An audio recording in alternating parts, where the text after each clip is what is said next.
and today I am here to go ahead and prepare an amazing meal for you. And what we have ready for you today is going to be a crab claw and shrimp scampi. Now, if you can see these shrimps, these are actually super colossal shrimp. If you see the size of these shrimps, and these again are imported all the way from Australia. So they were in Australia yesterday, and today we have them here on the table for you to go ahead and eat today.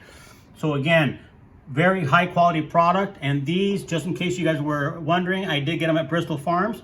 So again, some of the best things out there. Now, some of the things that we're going to be using to go ahead and make this dish today. First of all, we're trying to use the best ingredients possible. So we have here a European extra creamy butter. We do have fresh garlic.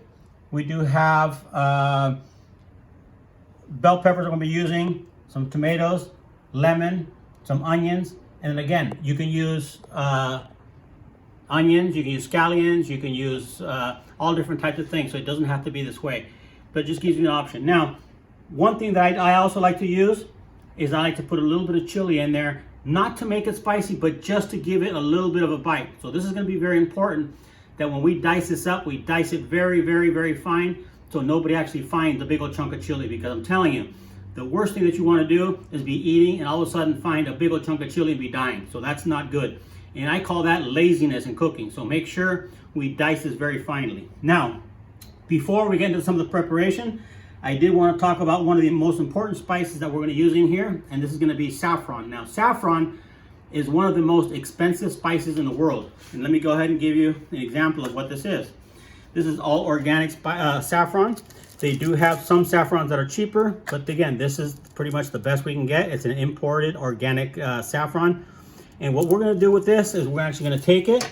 I'm going to open it up for you here, and we're going to toast it just a little bit, just to go ahead and release the flavors a little bit on here. And so I'll show you how we're going to do that. Let's get all of these little fibers in here. So we'll get those in there. Wow, that smells so good already. I just wish that you can go ahead and smell it. So for that, we're going to take it, we're going to fold this. As you see, we'll make a little packet. Now, we're going to toast this. You can toast this two different ways.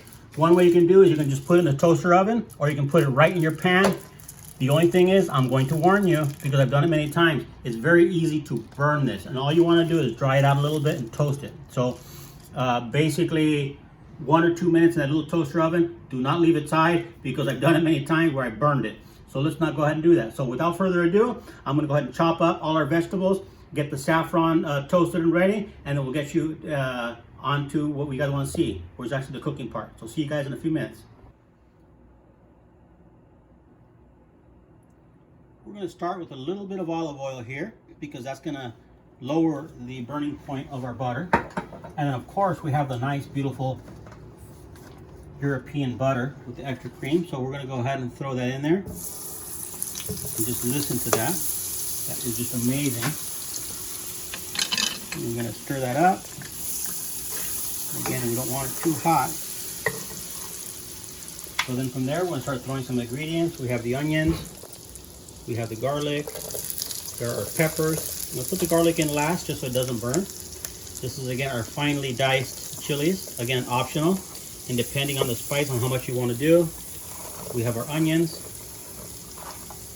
And again, we're going to hold off on the garlic here for a little bit. So we'll start mixing these up, getting those flavors mixing.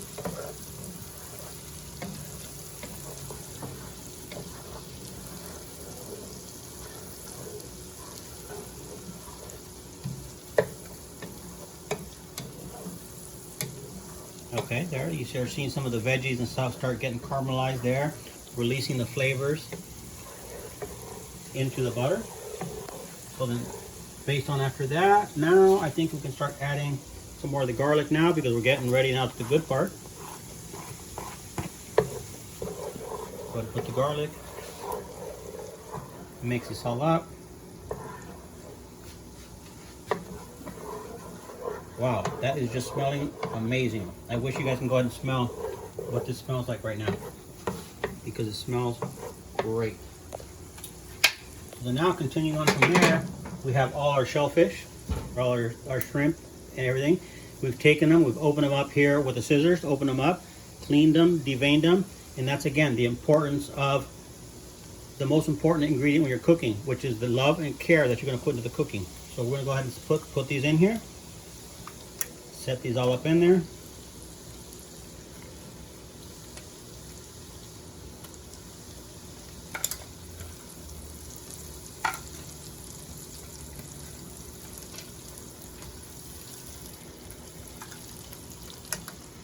Okay. And then another thing that we did also is we took the saffron that we did earlier, we put in a little bit of hot water to seep it and to go ahead and get the flavors out of that. You can see the colors and everything coming out of the saffron. So we're going to pour the saffron with a little bit of that water, and that will help the dish steam out a little bit and go ahead and cook our shrimp and everything there. So now we can actually turn it up a little bit more. I'm going to turn it up. And then of course we can't forget our trusty lemon. So we're going to go ahead and put a little bit of lemon in there. So let's go ahead and do that. There you go. So let's go ahead and turn up the heat a little bit here.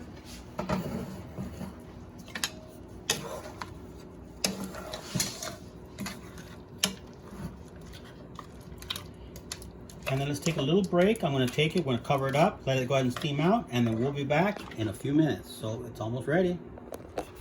All right, so now you've seen it's actually reduced a little bit more. The flavors have become more intense.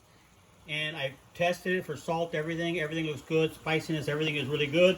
So now at this point, there's a couple of different options we can do. I like to go ahead and add some tomatoes to mine. And again, I'm going to do it now at the end, because if not, you know what happened with the tomatoes. So I'm going to go ahead and toss some of these tomatoes in here that we've already sliced, again just for flavor. And then again, for different options on what you can do is you can also put some broccoli, some vegetables, some things in here, but today I'm going to do it a little bit differently. I'm going to do it kind of a little New Orleans style. I want to put some corn in here. So again, with the corn, the garlic, and the butter and the spices and everything, this is just going to be some pretty amazing food here. So that's it. We're going to go ahead and just go ahead and get these flavors here in the corn, and then we're going to plate it. And then the best part, my favorite part, and that's the part that we get to actually eat it and enjoy it. All right, so this is my favorite part because we get to eat now. And I'm telling you this much, this is definitely delicious. So you can go ahead and take a look at it. We do have the shrimp here with the crab claws, the tomatoes, garlic, chilies, corn. And again, remember, I did it with corn. You can also go ahead and do it with broccoli, with different vegetables, or as a side dish, what you can do is do a side of pasta, because I'm telling you, the sauce has just been reduced and just tastes amazing with little pieces of shrimp and crab in it. And it's just an amazing sauce to go ahead and put over pasta. So the important thing is, don't be afraid, and let's go ahead and have some good food.